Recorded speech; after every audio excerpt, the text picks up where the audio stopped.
what the math is going to be the driver for. And that's what we're going to go over real quick. Some math. These are not literal or exact numbers. They're to teach you a concept and to give you an understanding, okay? So if somebody on the internet sees this and is like, well, that's not exactly, I don't care. Shut up.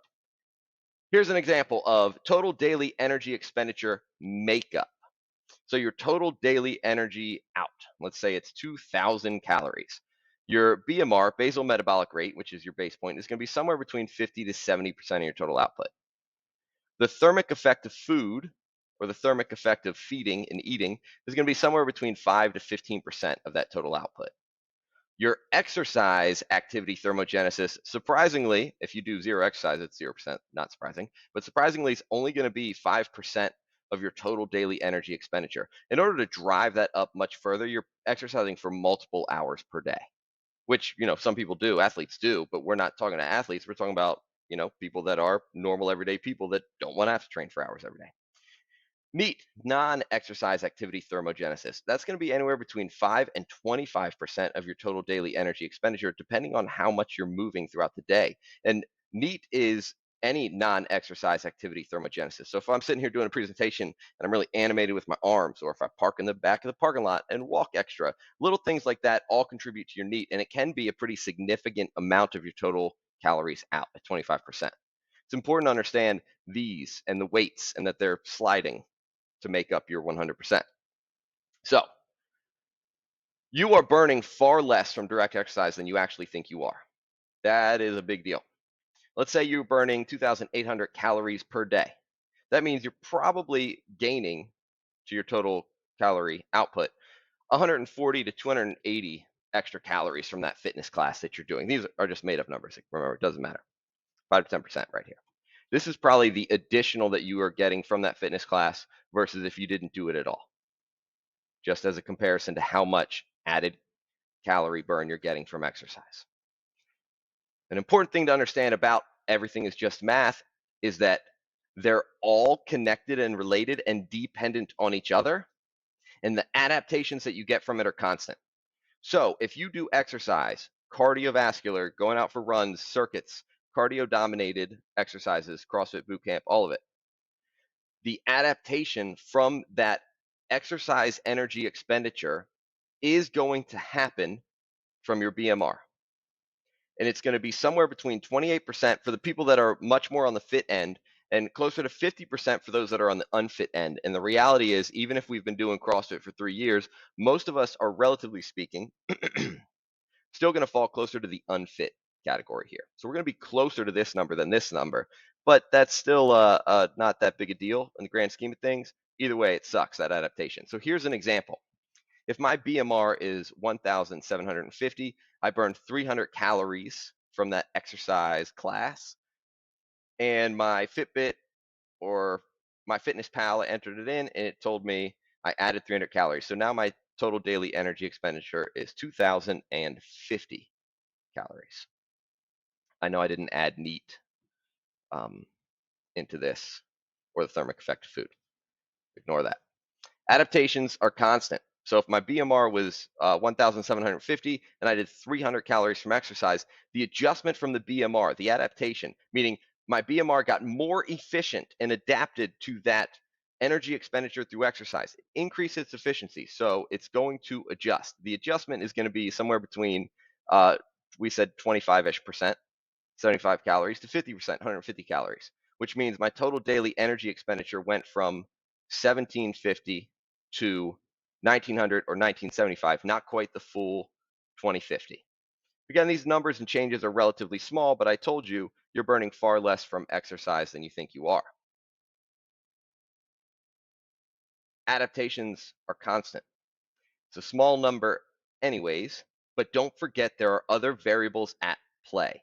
And don't forget what they are and how they may be impacted by these changes. So if that training session was very challenging and it was high intensity, and you're not fully able to handle that amount of volume and intensity and recover, you're going to be tired and you're going to be hungry. If you've been in the gym training with us in person, you've probably heard me say 1,000 times that no days off and going as hard as you can, maximum intensity every single day, is a real shitty strategy. Excuse my language. It's a real terrible strategy.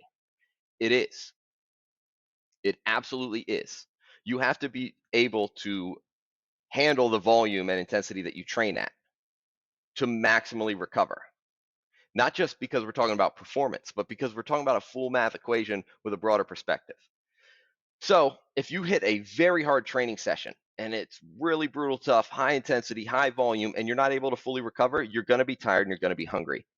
Probably more tired and more hungry than you realize. So it's not just physically out of breath and soreness, it's impact on your NEAT. Am I going to walk from the back of the parking lot quite as much and be as animated if I'm just so exhausted from that training session? No, usually, I'll park closer, I'll sit on the couch extra, I'll try not to move around, I'll be just more sedentary in general.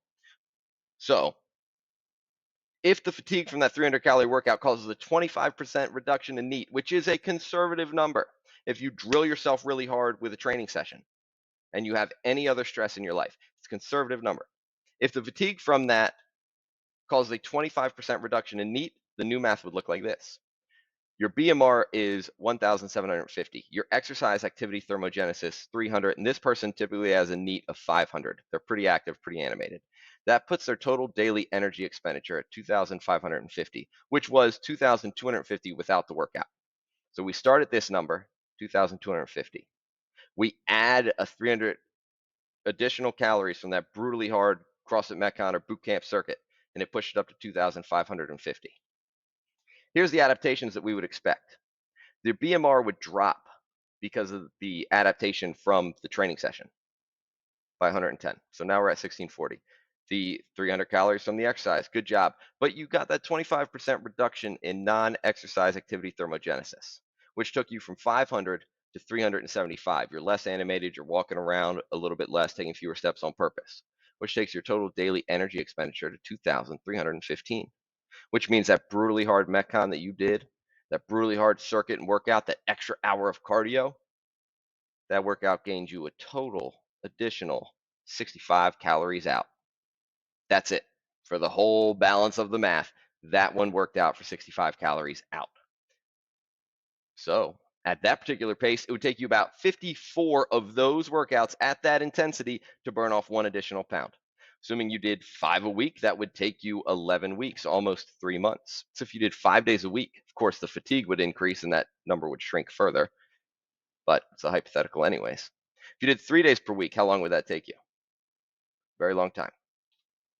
These numbers are not literal, but they are an accurate representation of the math and the adaptations, especially for the general population who is not super fit, who is not a full-time athlete, and who can't dedicate the amount of time to being that level of an athlete. And the reality is 5 to 10% of the entire population falls into the category where they're able to use exercise to push these numbers up significantly in terms of total calories out. And then with the adaptations that come with it. Probably less than 10% of the total population. Most of us need to get into the gym, do an hour, get out, and balance the whole system. And when we train too much, we hit crashes and fatigue. What the exact literal numbers are, I can't give you specifics without having a specific, but it doesn't really matter. They're an accurate representation of the math and the adaptations that happen to 90% of every single person that's trying to lose weight and keep it off forever. That's why, statistically speaking, 95 to 98% of all weight loss attempts are going to fail. 2/3 of those attempts are going to end up with more fat than they were to begin with, and those numbers are just trending further in the wrong direction. So we're speaking specifically to the people who can't lose weight. It's a big deal. So that said, please stop worrying about if you miss a workout or if you cheat on your diet. Stop being on the plan or off the plan. Stop being good or bad. Stop being upset, thinking you're going to start all the way over.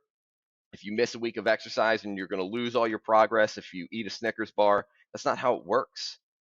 The math is not so delicate that you need to let setbacks and struggles derail you from making forward progress.